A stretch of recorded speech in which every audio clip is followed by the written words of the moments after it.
بسم اللہ الرحمن الرحیم۔ السلام علیکم ناظرین، گرما گرم خبریں چٹکلے تو آپ سنتے ہی رہتے ہیں، اور سیاست میں یہ سب کچھ چلتا بھی ہے، کبھی نیلا اور کبھی دہلا۔ کبھی یہ کہتا ہے کہ آرمی چیف کو ایکسٹینشن ہرگز نہیں ملنی چاہیے، اور پھر وہی کہتا ہے کہ ان کو کنٹینیو کرنے کی اجازت دی جا سکتی ہے بشرطے کہ الیکشن جلد کروا دیے جائے۔ ایسا ہی ایک ٹرننگ سا بیان کچھ ایک دو روز پہلے اپوزیشن جماعت کے سرکردہ رہنما جناب عمران خان کی جانب سے ان کے ایک ٹی وی انٹرویو کے دوران آیا، جس میں انہوں نے اپنا ایک دم ہارڈ سٹینس جو تھا آرمی چیف اور امریکہ کے خلاف، اس کو یو ٹرن دیتے ہوئے یہ موقف اختیار کیا کہ موجودہ army chief general Qamar Javed Bajwa کو کنٹینیو کرنے کی اجازت دی جا سکتی ہے۔ جس کے بعد یہ ایک شور مچا کہ عمران خان نے یو ٹرن لے لیا اور یہ کہا ہے کہ آرمی چیف کو ایکسٹینشن دے دی جائے، جس کی وضاحت میں انہوں نے کہا کہ انہوں نے ایکسٹینشن کی بات نہیں کی بلکہ کنٹینیو کرنے کی بات کی ہے۔ لیکن ناظرین، حیرت انگیز طور پر انہی کی پارٹی کے ایک اور رہنما فواد چودھری نے پھر یہ کہا کہ کنٹینیویشن دراصل ایکسٹینشن ہی ہے۔ اب ایک جو پارٹی سربراہ یہ کہہ رہا ہے کہ ایکسٹینشن نہیں اور کنٹینیو کرنا ہے، یہ الگ چیز ہے، جبکہ انہی کی پارٹی کا دوسرا سرکردہ لیڈر، جس کی وہ جو ماہر قانون بھی ہے، وہ یہ کہہ رہا ہے کہ کنٹینیو کرنا دراصل ایکسٹینشن ہی ہے۔ یہ ایک گم و گور کنفیوژن کی کیفیت خود پارٹی نے کسی حکمت عملی کے تحت اپنے اندر پیدا کی، لیکن کہنے کا مقصد یہ ہے کہ انہوں نے یہ تاثر دینے کی کوشش کی ہے کہ وہ موجودہ آرمی چیف کے بھی خلاف نہیں ہے، اور ساتھ ہی یہ بھی کہا گیا کہ وہ امریکہ کے بھی خلاف نہیں ہے، وہ امریکہ سے دوستی چاہتے ہیں، غلامی نہیں۔ ناظرین، وہ دوستی چاہتے ہیں اور غلامی بھی نہیں، بھی ایک باریک سی لائن ہے۔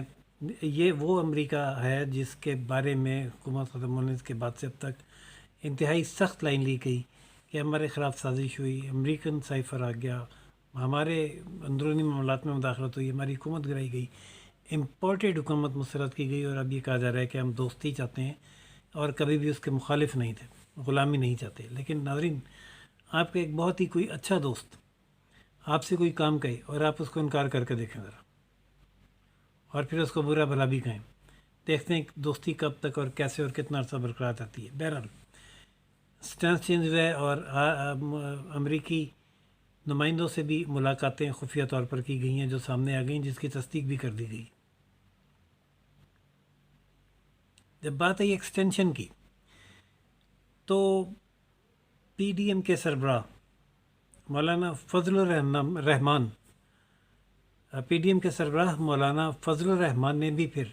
ایک بیان داغا اور نہلے پہ دہلا پھینکتے ہوئے یہ کہا کہ پارلیمنٹ کو بھی ایکسٹینشن مل سکتی ہے۔ اگر آرمی چیف کو ایکسٹینشن مل سکتی ہے تو پارلیمنٹ کو کیوں ایکسٹینشن نہیں مل سکتی؟ ناظرین، ویسے تو پارلیمنٹ کی مدت 5 سال ہے، جو 2 سال پہلے سے پہلے کبھی پوری ہونے کی روایت بھی نہیں رہی، ذوالفقار علی بھٹو سے لے کر 2018 کے الیکشن تک، جس میں 2013 کے الیکشن تک، جس میں پہلی دفعہ آصف علی زرداری نے مدت پوری کی اور دوسری دفعہ نواز شریف حکومت نے مدت پوری کی، لیکن وہ بھی اس طرح کہ ان کے وزرائے اعظم بیچ میں تبدیل ہوئے، اور اب یہ تیسری دفعہ بھی 3.5 سال کے بعد پارلیمنٹ تو چلتی رہی لیکن حکومت بدل گئی۔ اب جب یہ حکومت بدلی ہے تو اس کو وقت بہت کم ملا ہے، صرف 1.5 سال، اور اب ان کی کوشش ہے کہ کسی نہ کسی طرح ان کو اب پہلے تو یہ مدت پوری کریں، جو ویسے ہی پوری کرنا عمران خان نے مشکل کیا ہوا ہے، اور دڑا دڑ جلسوں پہ جلسے اور احتجاج کی کالیں، اور ان کا مطالبہ یہ کہ فوراً فری اور فیئر الیکشن کروائے جائیں۔ اور وہ یہ مطالبہ اس وقت مزید زور پکڑ گیا جب پنجاب کے ضمنی الیکشن میں انہوں نے سویپ کیا توقعات کے برعکس، حالانکہ ان کی پچھلی حکومت کی کارکردگی ایسی تھی کہ عوام ان سے سخت تنگ اور نالا تھے، لیکن جس طریقے سے انہیں نکالا گیا اس کا ریئیکشن آیا بڑے شدید اور عوام نے ان کو دوبارہ ووٹ دیے۔ اس کے تناظر میں اب وہ فوراً الیکشن کا مطالبہ کرتے ہیں، اور موجودہ حکومت جس کے گلے عمران خان کی ساری ناکامیاں، مہنگائی، بے روزگاری اور یہ معیشت کی تباہی پڑ گئی ہے، وہ چاہتی ہے کہ اسے وقت ملے اور یہ تمام معاملات کو سنبھال کر وہ الیکشن میں جائے۔ اب الیکشن ملتوی ہونے کی کیا صورت ہے؟ تو آئین کے مطابق اور ماہرین آئین کے مطابق الیکشن صرف ایک صورت میں ملتوی ہو سکتا ہے، اور وہ یہ ہے کہ ملک کوئی انتہائی سیریس ایمرجنسی کی حالت میں ہو، جیسے کہ جنگ۔ اگر کوئی دشمن ملک جنگ مسلط کر دے، اور اب جاری جنگ میں ظاہر ہے تمام ایمرجنسی نافذ ہو جاتی ہے اور تمام بنیادی حقوق معطل ہو جاتے ہیں، اور تمام وسائل انکم کے جو ہیں وہ صرف جنگ جیتنے کی طرف لگ جاتے ہیں، صرف وہ پیسہ فوج کو جاتا ہے اسلحہ اور لاجسٹکس کی خریداری کے لیے۔ تو ایسی صورت میں تو الیکشن پھر نہیں ہوتا، اور وہ ایمرجنسی کی صورتحال میں پارلیمنٹ کی مدت میں توسیع ہو جاتی ہے۔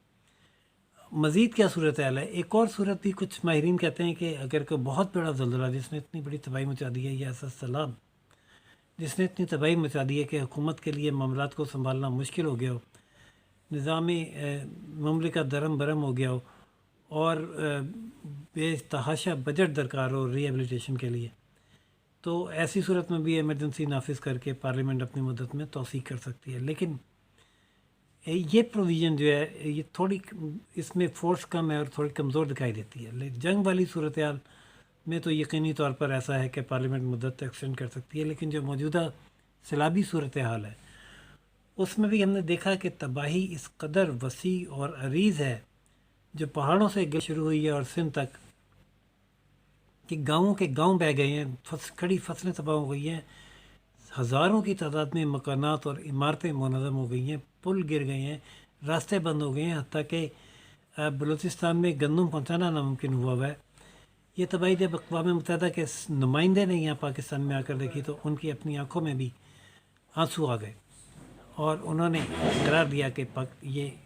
گلوبل وارمنگ کی ذمہ دار اگرچہ پاکستان نہیں ہے، لیکن اس کی تباہی بہت بڑی ہے جو اس کی قیمت ادا کرنی پڑی۔ اس کو سنبھالنے میں ناظرین جو وقت درکار ہوگا اور جو صورتحال اس وقت حکومت کو درپیش ہے،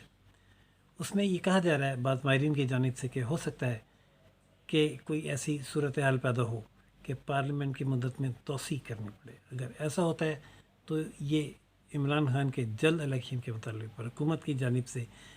ایک ایسا دہلا ہوگا کہ جس کے لیے عمران خان کو کوئی اگلا ترپ کا پتہ پھینکنا پڑے گا۔ ناظرین،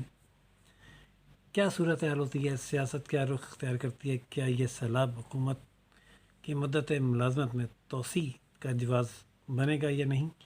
اور کیا قمر جاوید باجوہ کو ایکسٹینشن ملے گی یا نہیں؟ جو بھی صورتحال ہوئی اس سے ہم آپ کو آگاہ کریں گے۔ اگلی اپڈیٹ تک کے لیے اجازت دیجیے راشد حبیب کو، روشن پاکستان نیوز سے۔ چینل لائک، سبسکرائب اور شیئر کرنا نہ بھولیے گا۔ اللہ حافظ۔